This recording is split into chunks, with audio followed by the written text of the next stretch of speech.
everyone, this is Peak Entertainment and we are back again, and here now we have another video for you, and this is a movie review request that a viewer has politely asked to take a look back on, and this is the light-hearted drama known as The Circle. Released in April 28th, 2017, it stars Emma Watson, John Boyega, Karen Gillan, Bill Paxton, Ella Coltrane and Tom Hanks, and the movie was directed by James Pustolt. Now, the story of The Circle is set within present day, following the path of a young woman known as May Holland, who works in the call centre, before getting a breakthrough interview to work for a huge multimedia company which is known as The Circle. She attends a company seminar when the CEO, known as Eamon Bailey, proposes his high-tech innovation known as the Sea Change, which utilises small cameras all over the world using high-tech satellite technology to view everything from everywhere all at once, very much unlimited surveillance. Now, at first everything seems perfect as May connects with people and maintains connection with her family, especially after her father, who is suffering from multiple sclerosis. On one night she goes out kayaking, and when it capsizes and she's eventually rescued, she finds out that this was due to the technology known as the Sea Change, which was able to view her when she was underwater. Now, this experience convinces May to become the first employee to go completely transparent by wearing the Sea Change cameras 24/7 all the time. We see her life completely under the microscope, and she gets bombarded with a never-ending list of comments, texts and messages. As she becomes far more famous within the social media culture, she becomes emboldened with the Sea Change technology and is completely convinced that the entire population should be integrated into the Circle, where everything is done through that platform, from making payments, paying taxes, even going on strike in terms of labour forces. But after a short while, May later sees the downsides of the Circle as she loses her connections with her friends and family, and slowly but steadily she goes on to see that the Sea Change is not exactly the perfect program that it is set out to be.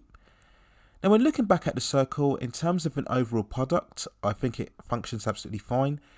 With a clear-cut narrative, aesthetically it is a bright, very clean movie. We have that typical HD sheen that we see so many of the movies nowadays.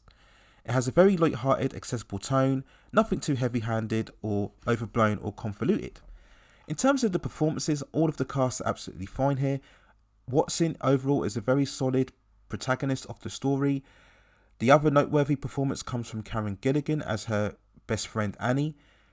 And we see a contrast between the two characters as we see May ascend into the ranks within the Circle, and that is juxtapositioned with Annie, who becomes constantly strained and disillusioned as to what exactly is going on. It's always good to see well-established performers such as Tom Hanks, who plays the CEO, and also the late Bill Paxton in one of his last ever screen performances before he sadly passed away. Now, John Boyega is okay in a very limited role as Ty, who created the overall social networking, and he connects with May and believes that she is the one who can help uncover all of the dark truths about the Circle. Now, in a broader view, you can see all of the intentions here in terms of the themes that it's trying to utilise. We look at the benefits of the all-round access and surveillance in terms of monitoring crimes and preventing accidents and providing that interactive experience for those who are impaired, and how those advantages can certainly provide a world with greater sense of security and information. But we also see that these elements can come at a cost of individual privacy, human rights, a lack of real personal connection, despite the unlimited connectivity. We get all of the all too familiar themes in terms of social media celebrity, being consumed and corrupted by fame and attention, hidden conspiracy, the overall manipulation by the media of the truth and also integrity. And all of these themes are easy to see when looking at the film. But it's when you dig deeper that the film does run into some problems. First of all, we look at the concept of the Sea Change technology itself, and it's something that just doesn't bear scrutiny in a contemporary setting. Yes, we are in a current age where everything is being filmed on people's phones. We have multiple social media apps.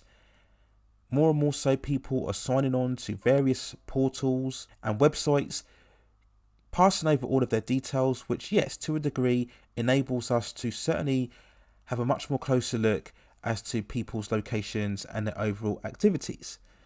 But still, at this level, this type of technology really wouldn't be approved, not on this massive scale. Nor do I believe we are that sophisticated yet to enable this type of technology to be fully functional.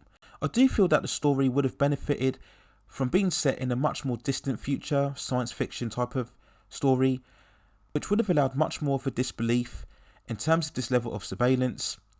We've seen this type of narrative in all of the classic sci-fi films such as Minority Report, The Matrix, where we again enter that debate about technology and free will and privacy, and I think this type of genre would have served the story better here. We asked the question as to why exactly May is the special one involved. Why is she the first one to try on the full surveillance of the circle in terms of its transparency? We look at all of the hundreds of students. Were they not given the same offer as what May was when they first entered the circle? What is it about her that appeals to so many people in a way that other students didn't? She's only just recently joined the group, yet already she's managed to rise to the ranks so quickly, and I don't think the film could really justify why she was able to ascend to such a high position. Why is it that Ty only knows about the network that is underground in terms of the server of the information and nobody else does?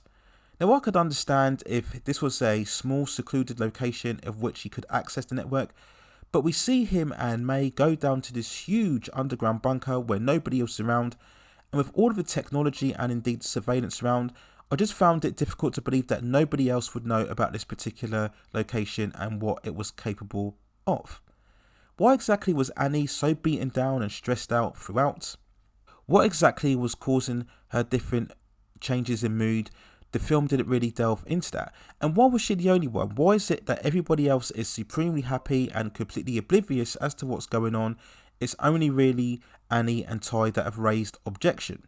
Now, the film did try to go for more dramatic and emotional impact involving May's short-time boyfriend Mercer, but we don't really get a full grip into their overall relationship. So this turn of events didn't really have the strong impact that I think it was going for. And these are some of the many issues and certainly holes in terms of the story itself. And as we go on to the film's conclusion, which is really something of a flat note, I look at this film overall and see it as a story that has certainly circled a lot of themes and subject matter that is definitely still relevant today, but I don't think it fully developed its overall characters or indeed its story, and that's what I think brought the film down. Whilst it had some interesting ideas, certainly a lot of discussion that is relevant for debate, it couldn't quite weave those into a truly compelling story arc, and I think overall that was probably the main weakness of this story. Whilst the film remains light-hearted, it almost feels a bit too safe, and I think it could have cut a lot more deeper in terms of its character progressions and also the main story beats that it was trying to tell. So when we talk about the movie's box office release, it wasn't exactly a big success. On a budget of around $80 million, it managed to gross around $40 million worldwide. And it's one of those movies that I think is not very memorable, but I just think the film's inability to really push the boundaries in terms of what it was trying to say, the messages that it was trying to put out, really denied it of any lasting impression in what would have made it a much more of a thought-provoking and resonating piece overall. So those are my overall thoughts and feelings and review of The Circle. Let me know what you think in the comments below. And if you indeed have any other movies that you'd like to see me review on the channel, or any other topics or issues that you'd like to see me cover, let me know within the comments and I will see if I can provide further commentary for you on that subject matter within the future. Please also hit like the subscription and notification buttons so I can provide you with more high quality content like this in the future.